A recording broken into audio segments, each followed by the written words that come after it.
So last night literally leaves me with no words. Something needs to change and it needs to happen quick. Perfect.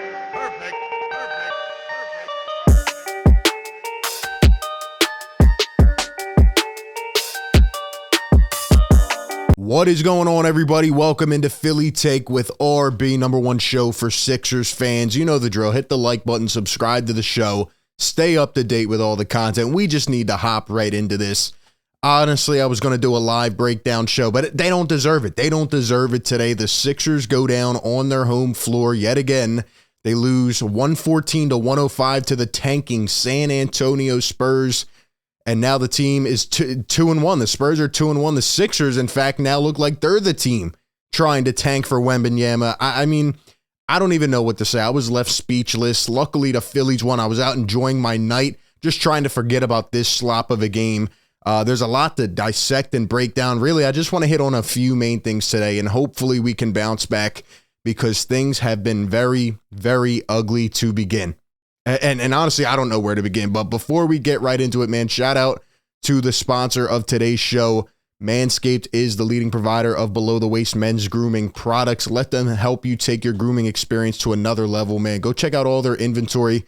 They have products like this, the Lawnmower 4.0. They have the Weed Whacker, Crop Preserver, Crop Reviver, all their great products helping you protect the jewels, man, and trim the bushes without hitting the roots. You know, it's getting to that point in the year. You know, things get heavy, man. Things get heavy. You need to take care of yourself and let them help you take your grooming experience to another notch, man. I mean, they have the best products on the market, skin-safe technology, literally a flashlight on this thing. It's insane, man. Go check it out. Link is down in the description. Use promo code PhillyTake for 20% off and free shipping. Trust me, your lady will thank you. Speaking of protection, though, the Sixers did not protect their home floor last night. I'm still embarrassed, and they should be embarrassed. Doc Rivers should be embarrassed for the Sixers to come out and lose this game when Brett Brown returns to the Wells Fargo Center, okay? When Josh Richardson returns to the Wells Fargo Center with Greg Popovich before the game literally coming out and saying James Harden is going to go for 50, and that team is not going to be able to stop him. And yet the Sixers just... They just bow down on their home floor after a first couple games where you're playing good teams, right? You kind of hung in there, but overall, still not the best of losses. And then you come out and you lose this game to this team. I mean, it's embarrassing. It is embarrassing. Now, I want to start with Doc Rivers, right? It starts at the top. Doc Rivers was embarrassing last night. And, you know, you know me. Last year, I was out on Doc Rivers at the end, especially when he went on that tirade about Paul Reed. I've been trying to give it a chance because, you know, at this point of time in the NBA, if you have the stars, sometimes those can kind of overshadow a coach, right? And, you know, guys get up sometimes, like apparently they like playing for Doc Rivers. At the end of the day, not only what he's doing on the basketball floor right now is bad, but just like his attitude is bad. And here's what he had to say last night after the game, which I just can't let down. I can't let down. Doc Rivers on the Sixers right now, quote, "We're not ready yet, honestly. We're just not. We're not ready to win yet. You can feel that. We got a lot of work to do." So you're telling me, as Doc Rivers, the coach of the Sixers, okay, we talked last year when James Harden got traded after the trade deadline, and, you know, I mean, they didn't have time to really do anything. During an NBA season, you're not practicing a lot. You're going game after game after game. I get it. It's kind of hard to get acclimated. Harden wasn't really right. You know, it was a tough thing to be thrown into, thrown into the fire right away. But you had an entire off season. You are Doc Rivers, who has been around the game for 35 years. You've been coaching for 22 seasons, and you know the expectations. You said it yourself a month or two ago that this team was in championship mode, and, you know, this could be the year where we take it all back. We take it all and we run with it, right? What do you mean we're not ready? You could have just came out and said that we will get it on the right track and we'll fix these terrible issues that we're having right now. No, we're not ready yet. We can feel that. I mean, what does that, how are you not ready yet? You had an entire off season with honestly not a lot of drama where you could focus on the team. You made some renovations. All right. You bring in more toughness, which we lacked last year in the playoffs. How are we not ready yet? How are we not ready yet? I just don't understand it. Obviously, we could talk about on the floor. The rotation stink. You have Joel Embiid in for the end of the third quarter for like 5 or 6 minutes, and then you keep them all the way up until the 6-minute mark of the fourth. You took them out, and you were probably going to sit them out for 2 minutes, but then the Spurs just started extending the lead, and you're like, oh my gosh, I have to put them back in. The time management, terrible. The rotation's terrible.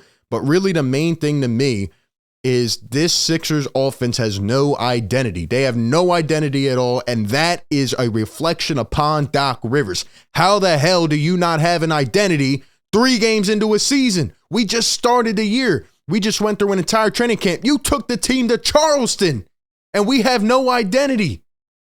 The first couple games, James Harden's trying to get acclimated. He's going early. This game yesterday, it was Joel Embiid's game. Then it was Maxey. I've been preaching this for weeks. How are you going to get these guys involved in the offense right away? Is it going to be a game-by-game thing, whoever has a hot hand? Is it going to be we start with Joel Embiid because obviously he can dominate most teams in the NBA? Is it going to be James's offense? How does Maxey fit in? You know what it looks like to me right now? It looks like Doc Rivers sits there before the game and says, you know what? You go out there and we'll just throw it around and we'll see what happens. We'll see what it's like studying for a test the night before and you know you didn't prepare enough and you say, we'll see what happens. That is what I'm seeing right now from the Sixers offense. They have no identity. They have no identity. What's the famous saying? You know, hard work fails to beat talent when, what is it? Hard work beats talent when talent fails to work hard. That's what it is. One of my favorite quotes, actually. Hard work beats talent when talent fails to work hard. I don't want to hear anything about the Sixers not having enough talent in the starting lineup. They got better from last year. They have the talent. They don't have an identity. We're doing nothing out there. We're running James and Joel pick and roll. Then we're going to James ISO. Then you got Tobias Harris in the fourth quarter running heavy ISO trying to get a bucket. What are we doing out there? I mean, we stream during every game. I'm watching these games. I'm commenting as it happens. I just don't understand the plan. We have no plan. And when you have this many lethal pieces, you need to establish an identity. And we just have not done it so far. So that is a reflection upon Doc. And it's not all Doc's fault, but you know, this is bad. You need to get this together. You need to get this together. Then on the defensive side of the ball, the Sixers, once again, as I've been saying for days now, they have no communication. They don't talk. All right. Guys are standing around. They're actually pushing out the shooters now, but they're not putting a hand up. They're playing lazy. And I'm just going to pull up one play from yesterday because I don't want to go through a bunch of clips. I don't even want to see this game again. They need to burn this film after they go and get dissected and just look at this whole thing. But this one play really stood out to me as the play of the game. So, you know, Jakob Poeltl, okay? Jakob Poeltl is out here out hustling the Sixers. I would love to know how. There's a play here from the Spurs. Johnson swings it, and he missed the shot. You have PJ Tucker, Joel Embiid, and James Harden standing there. First off, Joel didn't even try to box out the right way. Tobias is standing there as well. 3 Sixers, and nobody can get the rebound. Nobody can get the rebound. And everybody stands there as he puts up an easy layup. This is bad. This does not look good. This does not look like, how does that happen? Terrible body language. It just doesn't make sense. It doesn't make sense. It doesn't make, I can't take it. I can't take it. And then more from Doc Rivers. He says, quote, "It's almost like we played the first 2 games hard, competed and felt like, okay, now we can win some games. You still got to go out there and earn the game." Tuck was yelling after the game and he was right. No one's going to give you a win. So we get PJ Tucker, a guy who I expected in these type of moments to show some adversity, dealing with adversity and step up, which he did. He's probably yelling at these guys, but still, Doc, you got to get a hold of this team, man. That is miserable. That is miserable. It really is. It really is. Now, in terms of Joel Embiid, he had 40 points yesterday. Woohoo, a great game. Guess what? You gave up, 8 offensive rebounds to Jakob Poeltl? 7 offensive rebounds. I mean, that can't happen. The defensive tendency of this team is terrible. They also have no identity. And for a team that said they wanted to be top 5 in defense, it just does not look that way right now. I mean, it's bad. Embiid had 25 shot attempts, 40 points. Maxey had 25. Harden did not play well yesterday, 4 for 18. He looked miserable. But again, it doesn't seem like we're establishing everybody. It's like we're just going out there and seeing, what sticks on the wall, man. It doesn't make sense. Not to mention our bench gets outscored like 40-10. 40-10. I mean, how does that happen? How does that happen? Sixers bench in the first 3 games outscored 103-34. That is embarrassing. And you know, before I go way too over the deep end, which I may have already, okay, I want to say this. I do think the Sixers are going to click at some point. I think they will be fine and they'll hear this noise and get up and play better. But with this easy stretch of games right now, if I see this type of play for a couple more games, and maybe I'm just going crazy, but if I see this for a couple more games, I'm talking you might have to make a change already. You cannot throw this season away. This is supposed to be the year where we get over the hump and we look not prepared by any means to play basketball. I don't know how you had an entire offseason and you have no preparation. Now, in terms of Joel Embiid, I was wrong, okay? Some of you were right, and I'll admit when I'm wrong. I thought he was messing around at the media day when he said he sat on his couch all offseason. Joel Embiid last night said that prior to training camp, he hadn't done anything basketball related for 2 months because of the plantar fasciitis he had in the summer. So Joel Embiid is not in shape. He needs to get in game shape. And I just don't understand why this man is playing 36 minutes, 38 minutes the last game, 37 minutes. Why are we playing him so much if he's not in condition to play? How much sense does that make? And he had 40 points. Great. It was against the Spurs. You let Josh Primo and Josh Richardson and Devin Vassell, this team that is openly tanking, all right? Brett Brown's going to be the next head coach of that team. I'll tell you right now. Greg Pop is on the way out. They want to lose. They're in the sweepstakes, and they're 2-1 because they wanted it more. They out-hustled us. They were hungrier, and the Sixers look absolutely pathetic.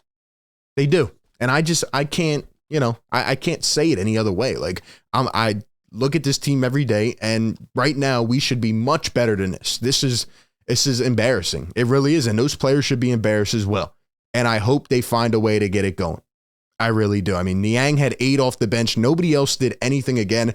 It might be time for Shake and Furkan or Paul Reed. Like, Paul Reed didn't even play yesterday. It might be time. Harold, nothing in 9 minutes. I don't feel like we have an identity.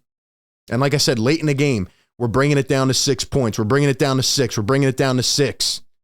And the Spurs just keep getting an easy bucket, putting it back to 8, putting it back to 8. They kept getting these offensive rebounds, and the Sixers looked like nobody was even trying to get it. You add dog to your team. You add toughness. You add that mentality. Where the hell is it? Where? I don't know. Something needs to change right now. We need a spark. We need something. Somebody said to me, because again, I'm enjoying the Phillies right now. They are keeping me sane. And you know what? Somebody had the perfect analogy for me. They said, Doc Rivers to the Sixers is like Joe Girardi to the Phillies. And they said Sam Cassell could be to the Sixers what Rob Thompson is to the Philadelphia Phillies. Okay? It almost looks, look, it's only game 3. I'm not trying to go over the deep end. Right now, if we see this continued play, this continued attitude, okay, we're not ready yet. If we continue to see that, I mean, a spark might need to be made now. It might need to change. It almost looks like Doc has lost the team. Why do these guys look uninterested? They're supposed to be a championship contender this year. And they can't beat the tanking San Antonio Spurs at the Wells Fargo Center. That is embarrassing. That is ridiculous. I don't know, man. I don't know. Something might have to, like, we need a spark. We need it, and I don't know where it's going to come from. Joel needs to get in shape. James will be fine. Tyrese needs to get going. I just don't feel like he is comfortable. We're running these sets. We're running these schemes, and it's so vanilla. Like, we're not doing anything extra. We're not doing the things I know we can do, right? We're not getting PJ Tucker open in the corner based off a pin down. We're not getting Tobias open in space. We're not letting Maxey go downhill. We're not doing anything. We're doing the same thing every single time. Embiid and Harden just go through the same motions. That's what we're doing. We're going through the motions. And I don't know. But that was one of the worst losses I've seen last night. And we have the Pacers on Monday. You have to win that. If the Sixers don't beat the Pacers on Monday, then you go to 0-4. I mean, it might be time. It might be time. Those are just my thoughts. Give me yours down below in the comments section. Appreciate everybody for tuning in. Gotta stay on it, man. Something needs to happen. This team needs to get it on the right track. I believe they actually will, but I hope we don't see anything else like we did last night, because that will not leave a good taste going forward. Appreciate everybody tuning in. Give me your thoughts down below, and I'll catch you on the next one. Peace.